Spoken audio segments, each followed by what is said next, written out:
Anime movies. No, Ben, I don't want to watch all of My Hero Academia. What's that? Oh, good Wow. one. Who's the weeb now? Oh my god. How's it feel to be Good a one, weeb? Ben. Wait, Ben, how would you know that's a weeb answer? Ooh, checkmate. Checkmate. Look at this dude. And welcome to another episode of Dose and a Half Cincos. This is episode number 46. In this episode, we cover the movie Major League and Street Shark Season 3, Episode 10. As always, I'm your host, David. I'm Stuart. And I'm Ben. And this time, you guys can't say anything about my radio show ho voice because it's really appropriate for this week's movie. Not really. No. Dang it. All right, fine. Outside the movie of the week and in Street Shark Season 3, what else did you guys catch up on? Ben? Great. Community and Simpsons. All right, Stu. I was I came across some of these. Okay, things. no one cares. Anyways, what I was watching. Let me guess. Okay, now nobody cares, Ben. Now I was watching. Ben, which Will Smith movie did you watch this week? We took a break from Will Smith movies and decided to watch Fanboys instead. Fanboys. Do you guys remember that movie? Is that the one where they go to the George Lucas Ranch or whatever? Yeah, Skywalker Ranch. Yeah, that was it. That was with the guy that like the dollar store Jack Black. Yeah. It was wow. That's a really good way to put it. Yeah, dollar store Jack Black. I never thought of it that way. I don't know why, but when you said Fanboys, for some reason, the first movie that came to thought was Role Models. I was like, the one with the LARPing in it? I mean, that is a good one. Yeah, that is a real good one. That's probably a better than this super one. underrated one, I think. No. Okay. So Fanboys, how many times has this been that you've seen it, Ben? This is my second time. I watched it like when it first came out in high school, but I mean, it's not a great movie, but it definitely appeals to Star Wars fans. So I mean, if you're like one of the original trilogy, fanboys, and you knew about, grew up watching the prequels and everything, I think this is definitely a movie you would probably enjoy. I mean, there's so many winks and like little nods towards the fandom. It's kind of stupid. I mean, like I said, no, by no means is it a great movie, but I still got a lot of enjoyment out of it. Would you characterize this as a cult classic? I wouldn't say it's a cult classic. It's just, it's just something, enjoyable to watch if you do like Star Wars. Okay. Oh yeah. Also, I finished Dark. I binge watched all of Dark. That was amazing. That's definitely one of my favorite shows on Netflix now. It might be tied with Mindhunter or Witcher. It was really, really good. Yeah, speaking of Mindhunter, when is that coming back? Never. Nobody knows. Wait, is it confirmed never, or is it just nobody knows? It's speculative at this point because all the actors have been released from their contracts. So no idea. You're saying there's a chance. What's that from? Are you kidding me? Yeah, what's that from? I'm not telling you. You're baiting me right now. Trying to bait me. I'm not falling for it. All right, let's Cable Guy. That's what it was. Cable Guy. Oh, okay. All right, Stu, what else have you caught up on? So I rewatched Disaster Artist on Netflix because it showed up. Nice. Wow. And that just made me sad and reminded me of all these 1,000 spoons I have next to me. They've just been sitting here. On top of that, I also found another box of plastic spoons in my side yard. So that's even more disappointment. So I was moving out this past weekend, right? And I had like a shitload of boxes, and I came across this like small one, and it was kind of heavy. I'm like, the fuck is this? So like it seemed pretty important, so I just threw it into my car and drove away. And then we're kind of unpacking this whole weekend, and I came across that box again. I'm like, what the fuck is this? And I opened it up. It's the fucking spoons. I'm so sad now. I know. For those people who have been kind of following, no, leave them in the dark. Yeah. No. Why are these guys talking about spoons? No, for the both of you guys who I have to go through all of their episodes now to find out what they're talking about. Yeah, See, find we're not the going links to that's tell you how below. it what works. episode it is. You got to start from 1 and then get all the way to 46. To get the full appreciation of what we're talking about. Yeah. But my question is, how long is that going to last you guys for that event? How many you go through an event? I guess it'll be like another trial run for us, kind of like the first time we were all kind of noobs, didn't really know what to expect. So this time, now that we're slightly prepared, well, if it ever happens, we'll just have to see. And by the third time, we might have a good feel for how many spoons we need. Okay. And maybe by the third time, if we get hit with another wave of the pandemic, hopefully we can just host our own version. Yeah, just virtually.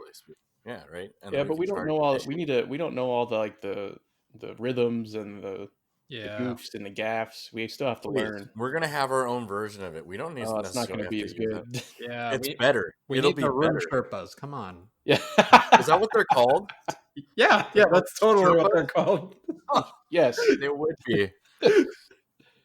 All right, I gotta ask. All these movies are that all three of us we've seen that are kind of like B movies, aren't necessarily good.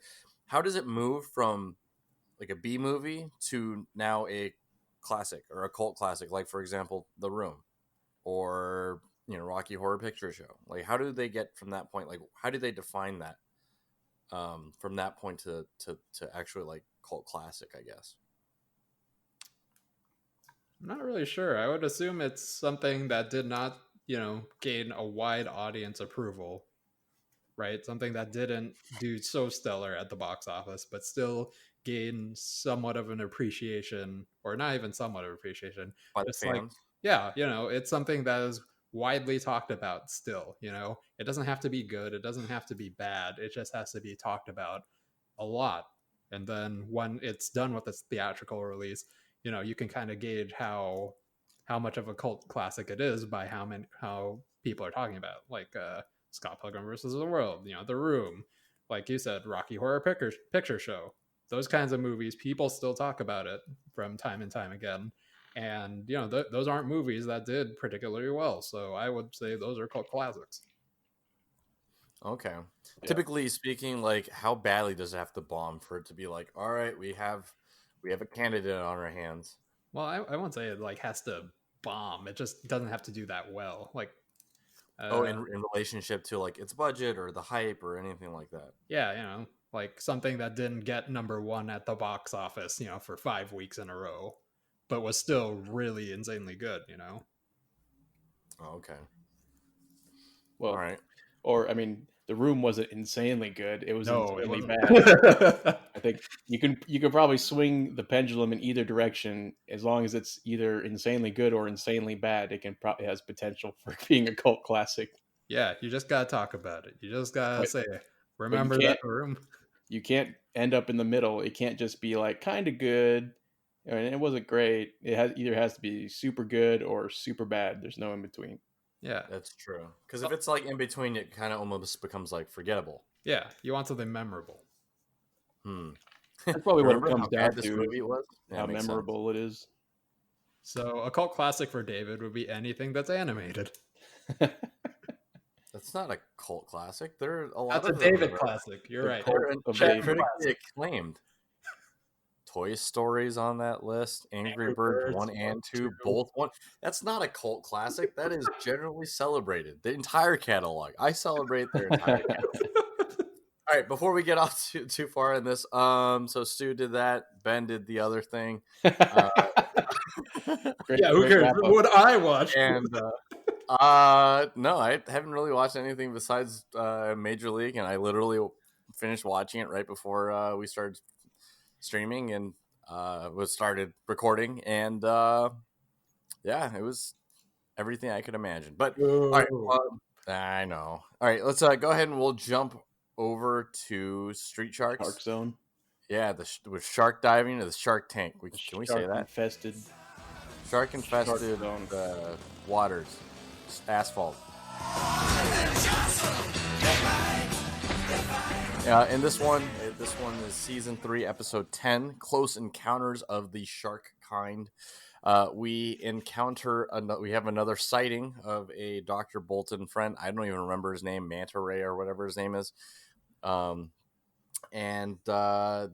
pretty much the plot is there is a meteor that's plummeting to the earth.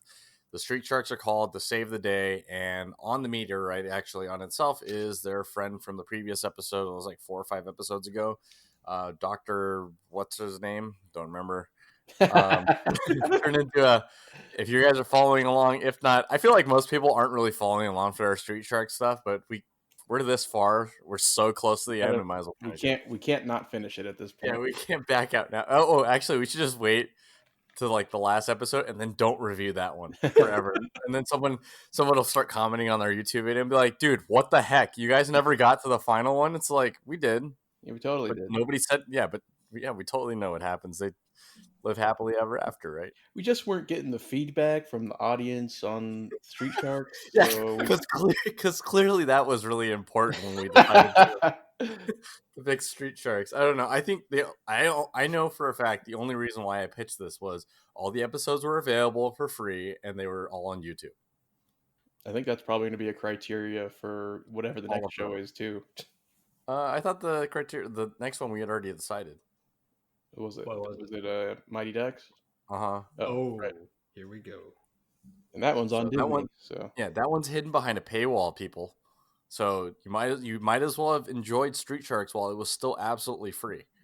Could have watched it on YouTube and saved them from, they get saved from the alien that was on the space station in this one, and from their friend the Manta Ray, and then I mean, you already know the story. We still haven't seen the dad yet. Yep, not in since 3 seasons. The end of season 2. I mean, we saw a shadow of the dad, right? We didn't actually get to see the dad. Yeah, at the end of season 2, we saw his shadow. Yep. I don't understand what they're waiting for. Like, did they think they were going to get like 8 or 10 seasons out of this thing? They're like, all right, plan for season 7. We're definitely going to bring the dad back. I'm sure the target audience of this show back then did not have the attention span to be like, oh, where's his dad? Or how come their dad hasn't come back yet? So it probably wasn't that big of a focus, I'm guessing. Yeah, case in point, us. Do we remember anything from Street Sharks when we were kids? No. I just finished watching the episode today. You're right. I just watched the episode today. I can't even remember the Manta Ray's name. Dr. Manta Ray. Yeah. Professor Manta Ray? I don't even know anymore. Who cares? But I do remember that he was introduced like 5 episodes ago, and now it's suddenly he comes back. For some reason, it took that little piece of space junk that many episodes to fall back into Earth's atmosphere. And for some reason, kind of going along with the rest of this whole series is like stuff just like, kind of happens out of nowhere where we're kind of introduced to the episode where the Street Sharks are on the what's the ship from X-Men called? The Blackbird? No. Mike Hawk. Nope. Mike Hawk. The X-Jet. Nope. X-Jet? The X. What's the X-Men jet? Oh, it is called Blackbird. Wow. Yeah, they're on the Blackbird. You stupid Ben. It's called the Blackbird. Inexplicably on the Blackbird. Just like here they are. They're on the Blackbird. They're also coming back from space right now. That's a regular thing. Yep. Yeah, it's almost like this episode was originally supposed to air after the original space episode. And then they had the Dos and a Half Cinco's editing schedule where we go out of order, and then one person is stuck not when it's supposed to be following after that, and they're like, well, what do? We need to release something next week. All right, well, just release the next 4 episodes that we have, and then work on this one, get it done, okay? And it's like, all right, I'll do it, get done. Yep, I guess we're not the only ones who suffer from that, although we haven't done that in a long time. So true. I think the only episodes we released out of order were the Christmas episode and the Mamba Out episode. Yeah. Well, I mean, those ones had a holiday and a tragedy tied to those ones, unfortunately. Yep. For one of the 2. Yeah. But thoughts on this episode, guys? Do you think we're returning back to canon almost? I don't even know what's considered canon at this point anymore. We're deciding what's canon today. I think the episodes are slowly going to devolve into just one giant montage. One episode is literally going to be 22 minutes of No wonder somebody's going to be super pissed about us not reviewing the last episode, because literally it'll be just the montage for the entire episode. It's just going to start with the theme song, Street Sharks, and then it's just montage and then credits.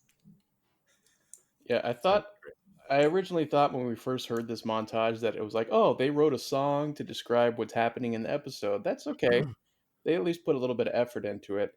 But then it turns out the song they wrote is really just a catch-all song, and It's they just played the same Does song. stuff. Yeah. It's almost like lyrics are like, Ripster's over here doing some stuff. Slamoo's over there also doing some stuff. Jab and Streaks are hanging out. Yep. And that's so it's really just generic. Like Slamoo's doing what's his move Slammy called? thing. Slammy thing. Seismic slam. There we go. Actually, Stu, for some reason, your rendition sounds a lot like if Patton Oswalt had gotten tied onto I Street feel, Sharks and then did a stand-up comedy for it. I feel like I'm cursed from having watched Patton Oswalt so much, and when he does like ad lib Anything. songs, like it's just ingrained in my head. So now whenever I try to do an ad It lib sounds song, like it. I just try to affect the same like mannerisms and stuff. Well, I will definitely say it definitely worked. Yeah. And there's nothing to be ashamed of, I Stu. mean, Patton Oswalt I'm very proud of you. he is Patton, one of if my you goats. happen to listen, yeah, Patton, if you happen to listen to this, Stu is a huge fan, and we would love to have you on the show. So yeah, Stu, you would like that, wouldn't you? I don't know if I know what to say. I'm a really big fan. I'm the best fan. I'm the Well, best fan. everyone knows it. Everyone agrees I'm the best fan. Yeah. What about you, Ben? Any other thoughts on this episode? I mean, the montage. There was no montage in this one. We There know was you a didn't montage. watch What are you talking about? There was no montage. David, did you just skip the last half of the episode? We heard you tune into the first half, and then it went silent. Did you just give up halfway through? There was no montage. He Well, I gave up mean, to be halfway through. fair, even if he had watched the montage, he wouldn't have learned anything else about the story of this episode. So Wait, Yeah, because that montage never ever tells you what's going on. No. But what's the real story? Is it the actual? Is it the plot of finding their dad, or is it finding out how these montages evolve throughout the series? I think those are two separate storylines that are also interconnected. No, I think they're competing. Which one is going to end up on top? I am voting gotta for be the montage. montage. It's Yeah, gotta be montage. montage. it's just gonna go at like season 3, episode 6. I don't know how many episodes are in this season. 30. Episode 24 is just gonna be intro music, and then straight into montage, outro music. No. There's commercial breaks, so there has to be at least 3 montages. Oh, okay. In this We are 17 episodes away from the end. Episode 27 is the last one. Damn, that's a lot of montages. Dude, this entire season has been montages. They got a taste of it in season 2, and they have not been able to kick that. They've already tasted blood. They liked the taste, and that was it. Blood. Would you say that there's blood in the water? Wow. No, Ben, don't bail him out. Right. I thought that David said that. Oh man, That wasn't me. Right, guys.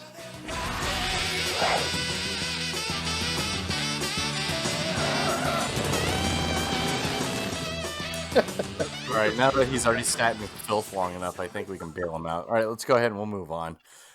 We would normally jump over to our box office rundown. As you guys already know, theaters have been pushed back again due to the rise of COVID-19 and the fact that nobody seems to be still wearing a mask. I know a lot of people are, but there are still those people that are not doing it. There's quarantine, the rise of quarantine wars, the rise of COVID. Yeah. I don't know. It's getting ridiculous. Like the fact that like they had to shut down all the beaches again because they knew that people couldn't be able to practice safe distancing from each other and wearing protection. Yep. Gotta because wear protection. it's crazy.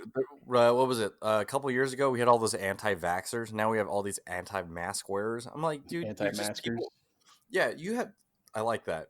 These anti-maskers don't have literally have nothing else to stand for. They're just they're looking for the next fad to just say no to. It's like, no, there's research that proves a lot of things are. There's a point to having this, and they just want to ignore it just because they want to have a stance. They want to make him unique. It doesn't make you unique. It makes you dumb. That's all I'm saying.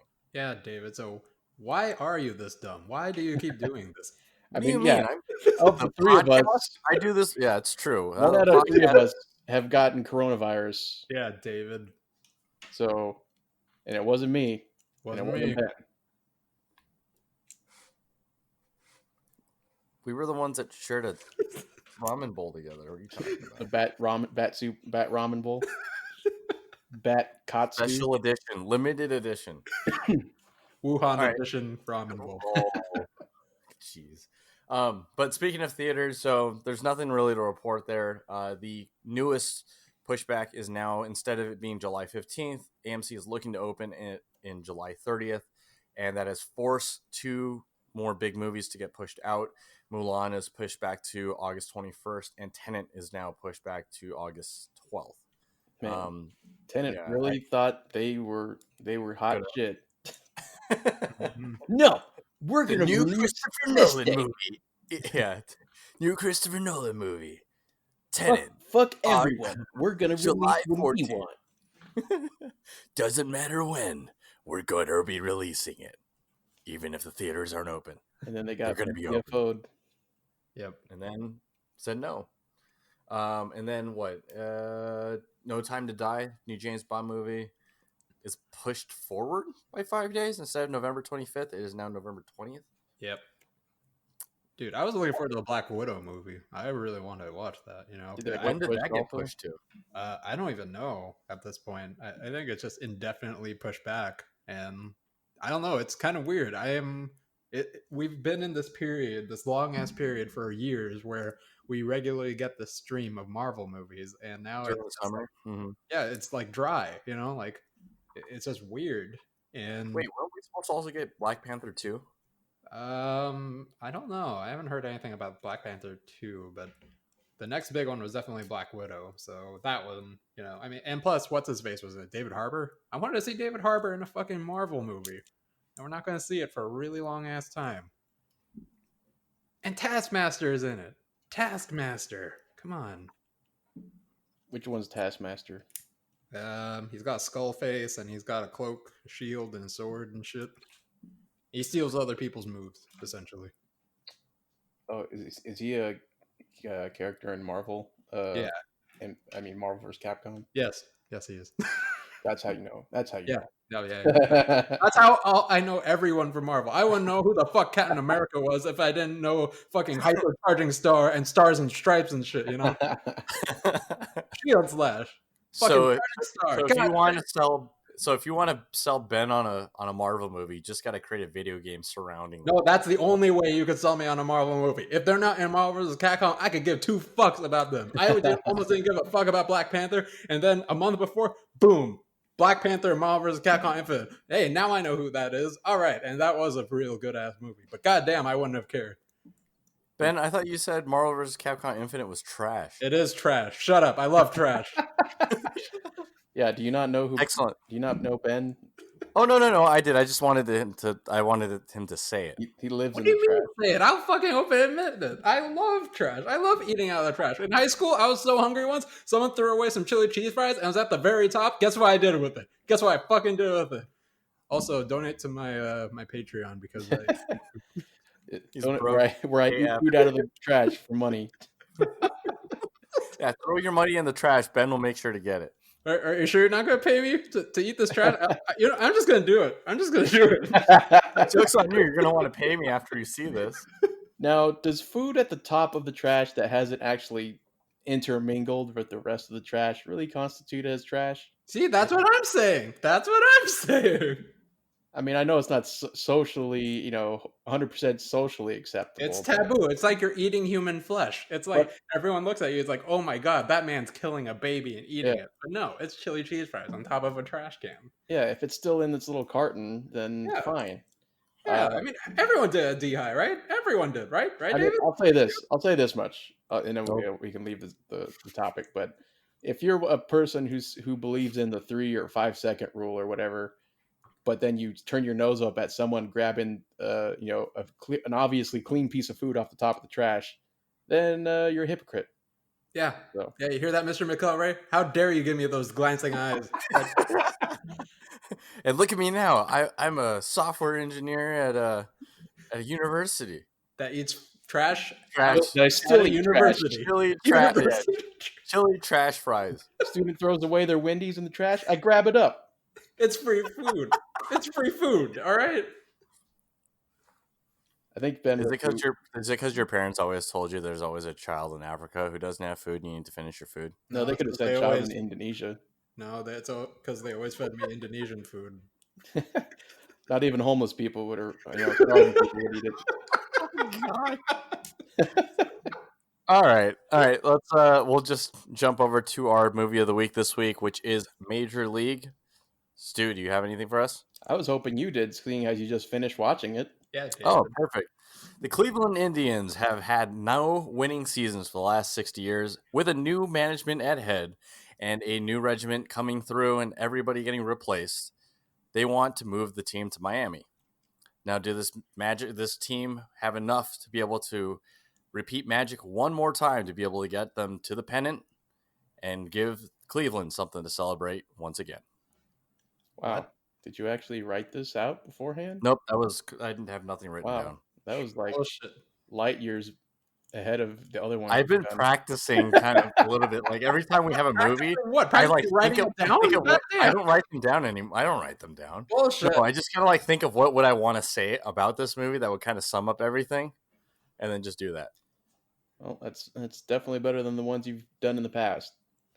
I wanted to say something about the Cavaliers, but then I couldn't think of anything, so I was like, let's just finish this. Something Or about else it's like celebrating 45 Cleveland. minutes of me trying to figure this out again. And then to tie it all back to the baseball. Space Jam 2 with LeBron James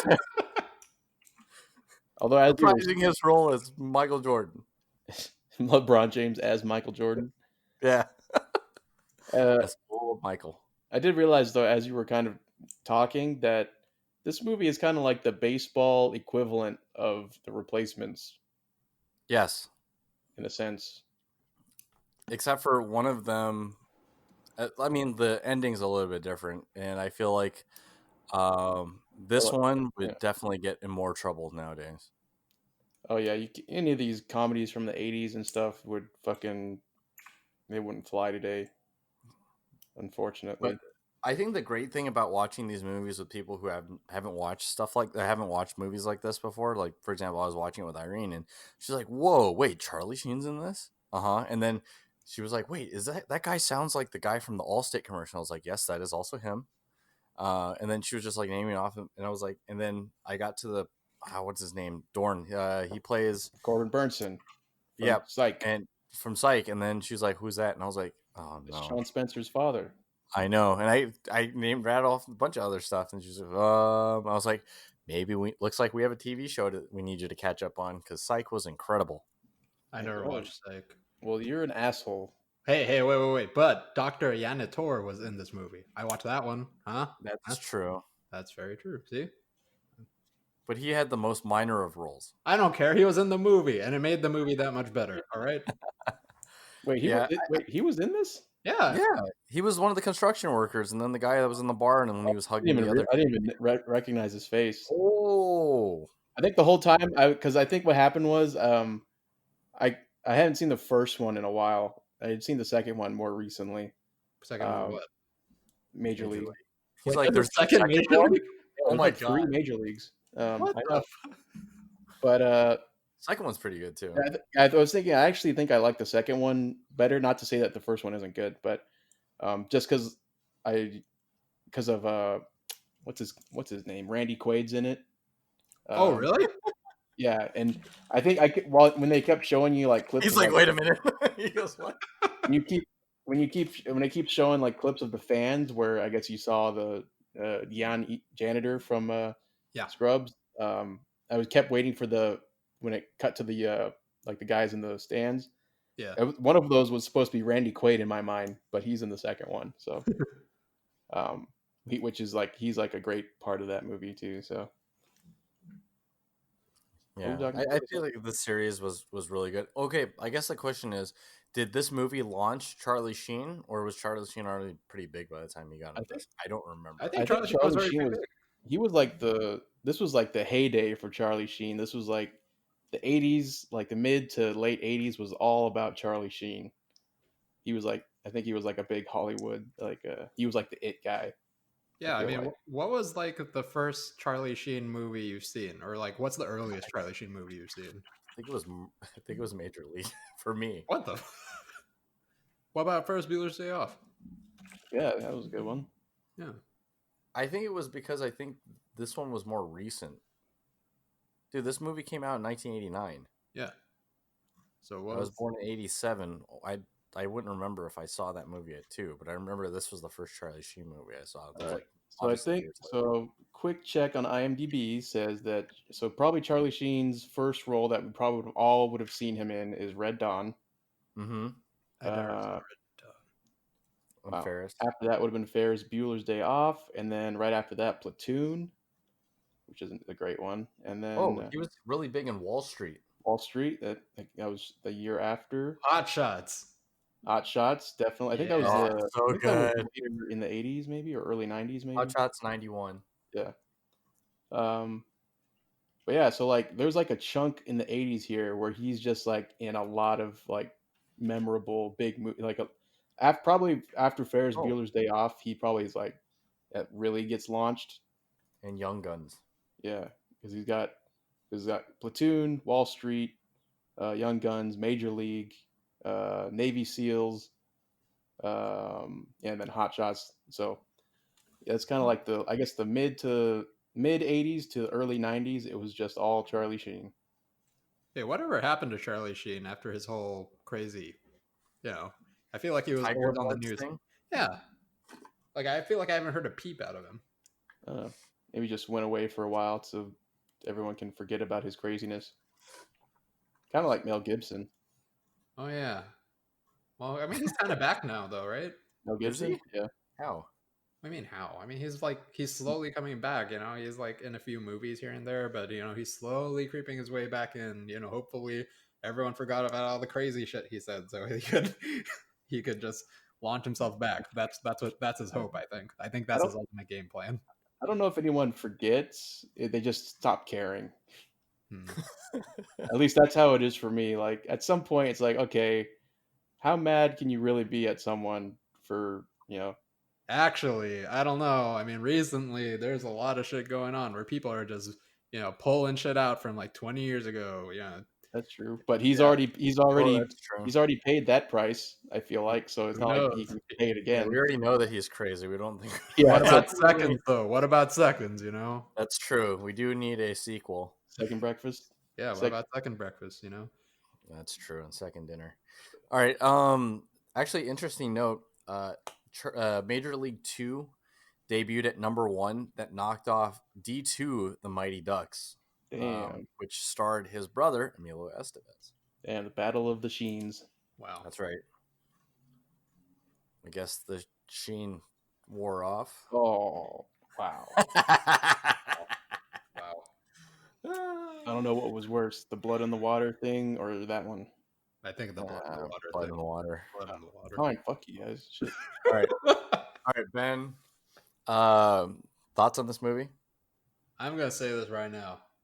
I don't know jack shit about baseball. Like, goddamn, I was watching this movie. I'm like, what the fuck is going on? Why is Wesley Snipes doing this like back and forth shit? Stay put, man. Let the batter do it. Where you going, Wesley Snipes? God damn, stay put. Wait your turn. Like, where are the rules, man? Where are the rules? How come the movie didn't start with like a detailed description of how baseball is played? You know, that I think that was its major downfall. You know, it's alienating the audience. It's alienating the majority of the audience. You know, the important people like me. You know, it's not fair. You know, it's a 2 out of 10. It's a 2 out of 10 because it didn't cater to me, to me, To me. to me. But Wait, so if we had given you a course on how baseball is played and the rules of baseball, this would have made it much more enjoyable for you. yes, where's Baseball 101? Is it in Lecture Hall 1A or 1B? You can ask Darren. Darren loves baseball. He can explain everything you need to know about baseball. I will say this. I really like the the camaraderie between Sheen, Wesley Snipes, and I don't know who that other guy was. Tom Berenger. Yeah, him. You know, Catcher. weak knees. Yeah, weak Yeah. knees. Yeah, I mean they had some good chemistry going on, and I liked how what's his face? Who's that guy? The voodoo guy. Who's the voodoo guy? I don't even know who. Pedro Serrano. Yeah, dude. Yeah. I liked how his prayers were just getting more and more elaborate. You know?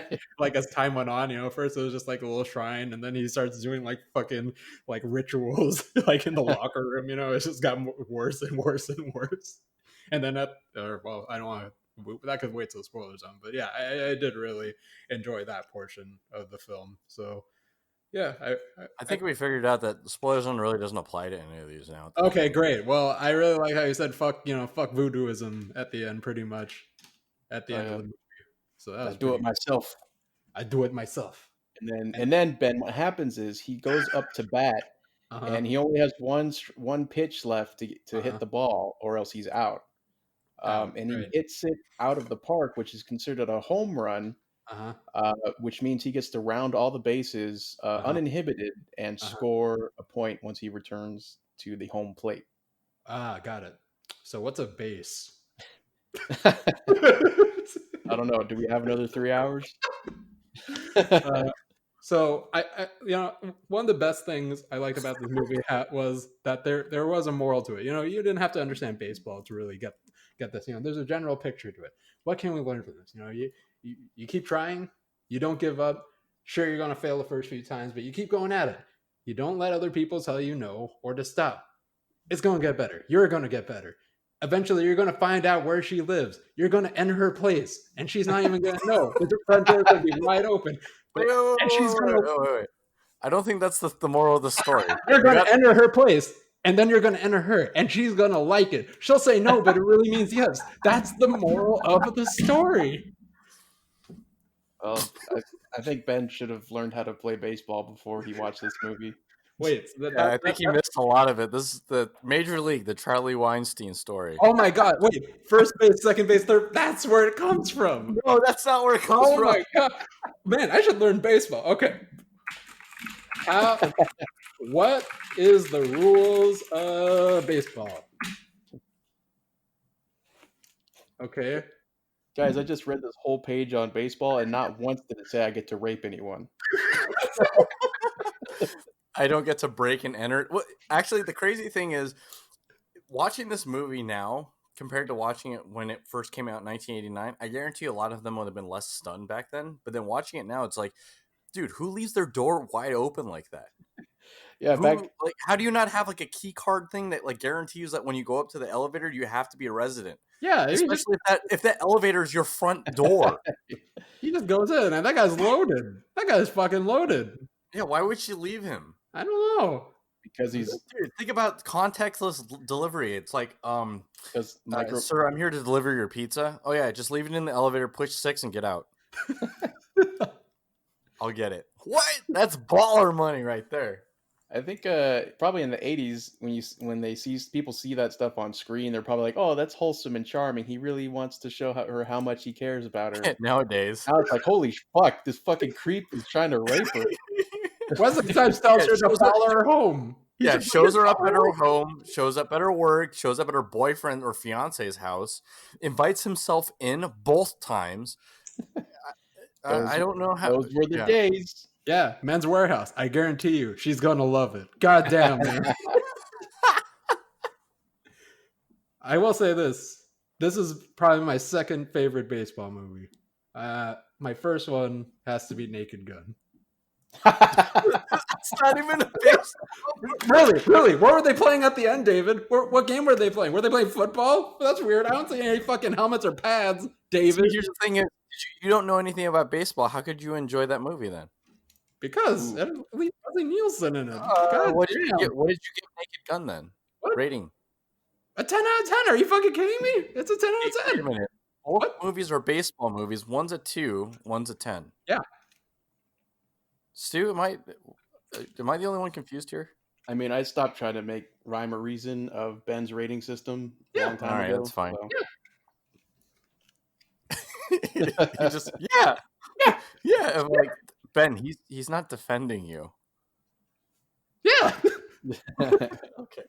All right. So Ben's rating 2 out of 10. Stu, what about you? Wait, was that a joke rating or is that a real rating? Okay, real rating probably a 6 or 7. Yeah, Okay. 6, yeah. That's appropriate. Okay. I mean, it is. Okay. Wait, so does that also mean that episode 9 was also a 6 or 7?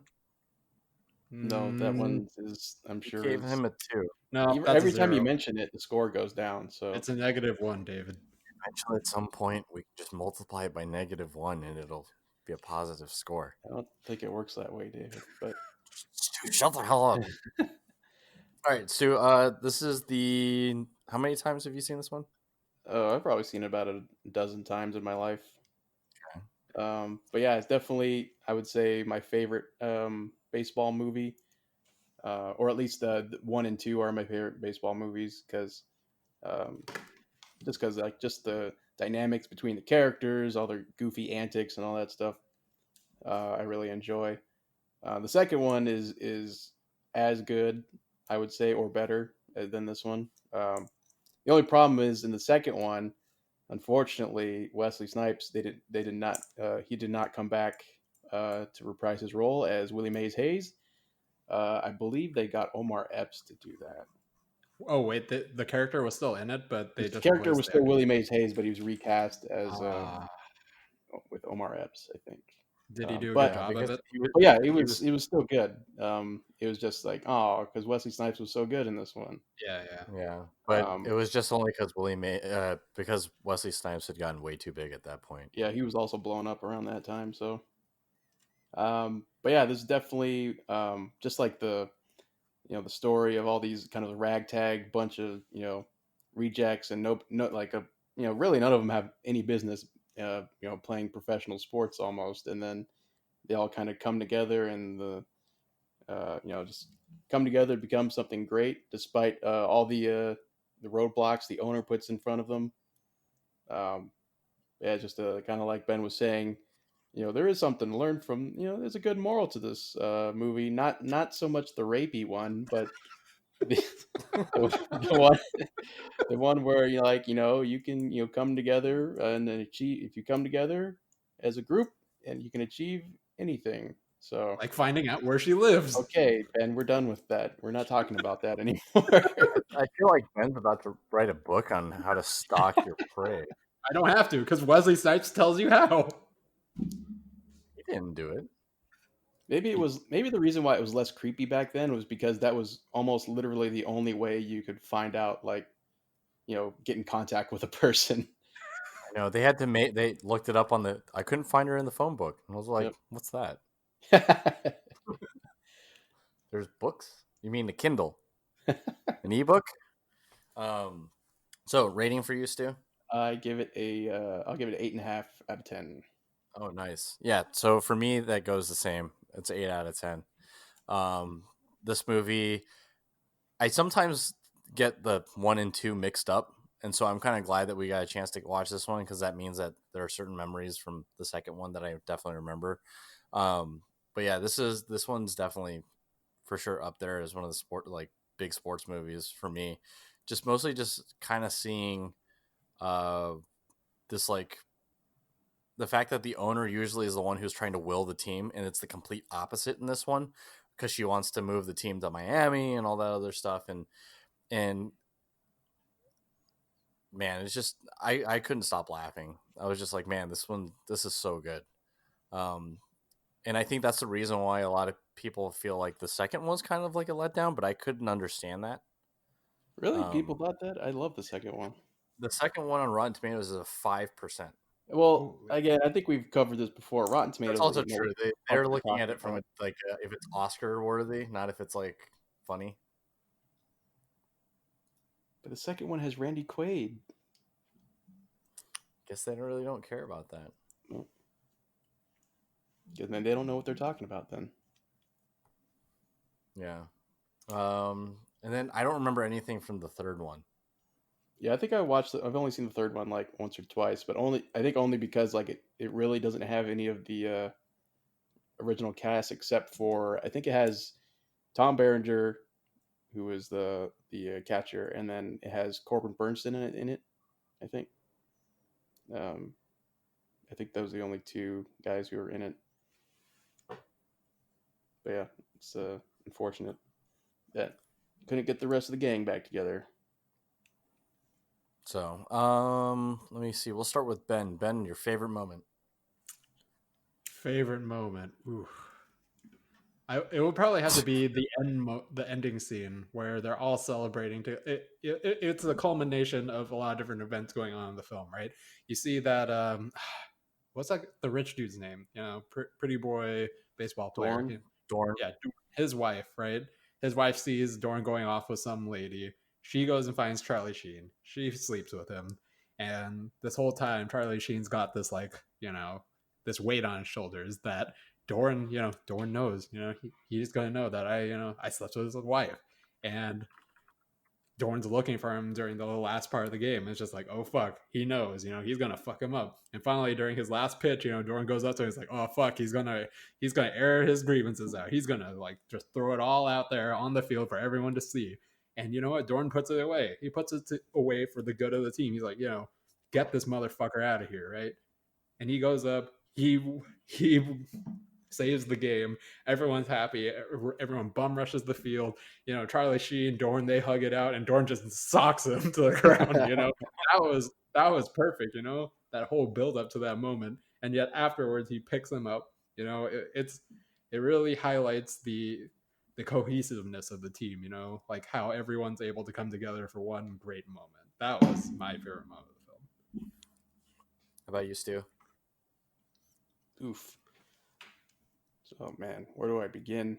I think one of my favorite moments of the movie, one of the most memorable ones that I was kind of waiting for when I was watching this time was when towards the beginning when they're all kind of doing the spring training, and they're like all worried that they're about to get cut, and Wesley Snipes' his character Willie Mays Hayes opens up his locker and he does that whole routine like he's too afraid to look to see if he's cut. And then once he finds out he's not cut, like he recalls like what Tom Berenger was saying earlier is like don't like celebrate or anything if you didn't get cut. So like he just like quietly excuses himself outside and he does a little celebration dance. That was probably one of my favorite, more memorable moments in this movie. For me, I think it's got to be after his first at bat for Wesley Snipes, and he gets on the first base, and he's like, "What are you doing with this?" And I bought 100 of these gloves because I'm on my way to the Hall of Fame, and I'm just like thinking, I'm like, man. And then you see his wall completely filled with gloves afterwards. And if I get a second one, it would be crap. What's his name? Jake Taylor, the catcher, Right. Tom Berenger's character. He's doing the Babe Ruth, and he's pointing out to the grandstands, and then they throw at his head, and he doesn't even dust himself off, and then you hear the announcer in the background going, he doesn't even dust himself off. He's just gonna stand there. Oh, he points again, and then you see him, and he bunts, and he goes bunt, and then you see Wesley just like running around. Oh man, I think that was probably one of the first like slow motion like scenes I'd ever seen, and it still sticks out to me every single time. So that one definitely helped you like kind of build that anticipation as you're watching, as they're like, they turn to try to throw to first to get the force out, and then he turns and tries to get him at home, and he barely gets by, and then he slides and he clips the back of the home plate with his foot. Oh, and then the elation. I think that's part of the reason why I like so much about these like sports comedies is a lot of them have like these happy endings where you get this like really satisfying, like you see them at their worst, they get to their best, and then they get bad again, and then they figure out some way to kind of will themselves across the finish line. Everybody's hurting, everybody's in pain, and some of them are covered in blood, like for example in the Replacements, where everybody is like sweating and breathing really hard. People have bruises and all over the place, but then yet they're able to like gut it out and then still make it happen. Yeah, it's really like another good underdog story. Everyone loves an underdog story. Mm-hmm. Like dodgeball, for example, another great American sport. Yep. Unfortunately, we're done with sports in this volume. That's true. That's unfortunate. So speaking of the next volume, Ben, I believe it is your turn to pick the. Why do I feel like we're going to regret this already? But go ahead, Ben. What is Cinco? What is That's What I Call Cinco's Volume 3 going to be about? Well, you all know me. You all know what I'm about, and what category I'm going. Anime, I mean, porn, hentai. It's going to be hentai, isn't it? You know what? Fine. I'm going to pick action. Now, that's what I call Cinco's Action Edition. Action, action. Fucking Time Crisis 3. Action. Let's go. You did a All 360 and moonwalked away from what I thought he was going to do. So I believe since Ben for the scary movies picked first, I picked first for sports. No, I picked first for scary movies, I think. Oh, wait, no. Did you? No, I picked the genre. No, because you were the last one, because I remember. Okay, and then so that means, Stu, you're up for our first action movie for That's What I Call Cinco's Action. Stu. Oh, boy. Oh, boy. 30 seconds. Oh, man, this is rough. I wish Ben would have just picked anime and picked something, something that... Pokemon, the first movie. Yeah. Oh, fuck. Oh, shit. Oh, man. Actually, right. I wonder if Ben had something ahead of time, since I picked sports, and then I also had a sports movie already on deck. So, Ben, do you have one? I do, but Stu, do you want to pick for this week? We can edit this part out. I'd rather not. Yeah, I can't think of anything. All right, Ben. All right, we'll run it again. Okay. So, Ben, speaking of genres. Wait, what the hell did I say from before? Doesn't matter. We'll it'll work. Just Ben, what's your pick? Okay, Ben, what are you picking? Ooh, I gotta go with my favorite. Well, I think this is my favorite action movie and possibly my favorite movie of all time. Oh, is it an anime action? God damn it! Not everything's anime, David. I don't get it. Why everything always go back to anime for you? Maybe there's something you want to air out here. Do you love anime, David? Yes. Okay, great. Which one's your favorite? Ben, real quick, Annihilation is not an action movie. All right, I'm going to go to my second favorite. My favorite movie and my favorite action movie of all time has to be Hot Fuzz. Ooh, okay. Fantastic choice. I applaud that. Literal applause. Good. Anyone who doesn't applaud will be shot. I'm talking to the viewers at home. I'm going to find out where the fuck you live. You have a particular set of skills? No. I got jack shit. No, I'm quite incompetent. I actually, frankly, I'm more of a danger to myself than anybody else. So, all right. Well, you heard it here, folks. For Cinco's, That's What I Call Cinco's Action. First movie in our series will be Hot Fuzz. Hot Fuzz. So, before we get going, we wanted to remind you guys that we do have those Twitch streams 4 days a week. I just streamed on Monday. Ben will be streaming tomorrow. I believe you're doing the grid again. Battle for the Grid. I have no idea. Tune in tomorrow to find out. You'll find out. It'll be some type of fighting game. You can count on Yeah, that. guaranteed. Stu's probably going to be playing Dead by Daylight, I believe. Possibly. We'll see. Yeah, we'll see how he feels. And on Thursday, we may be adventuring into some Hunt Showdown, possibly. Ooh. If- Ben, do you have it already? I do not. I will get it by then, though. Yeah. Oh, excellent. It's a Well, hoot speaking and of a which, holler. I believe, me and Stu have been enjoying that.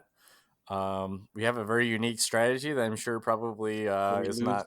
Is we it just called? lose every game. That's We how we lose to test the our environment. strategy. The environment is the most dangerous enemy. I mean, I was watching you guys, and your strategy is working really well. You know, Luke. Yeah. So yeah, we'll probably be playing some type of multiplayer game on Thursday, possibly Hunt Showdown.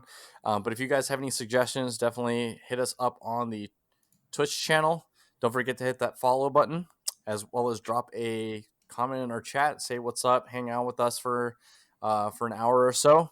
And definitely don't forget to check out all of our other episodes on your social media platforms: SoundCloud, Spotify, YouTube, Google Play Music, and Apple Podcasts.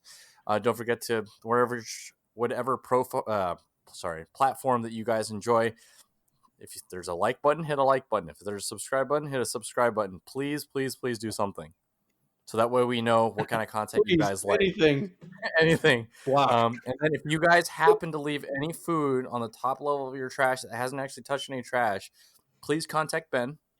I'll take it off And, your hands for free. He will make sure to take it off your hands for free. Okay? The warmer, the better. I mean, Okay? it doesn't have to Warmer- be warm. I'm not picky, honestly. Any unfinished Popeye's chicken sandwiches, Ben will happily finish for you. Oh yeah, it could be halfway through, and I'll eat it. That's what half finished means, but all right. Once again, thank you guys for joining us on another episode of Dos and a Half Cincos. I've been your host, David. I'm Stuart. And I'm Ben. Don't forget to tip your Reiki master. Stay safe out there, and we will check you guys on the next one. Okay, bye. Bye.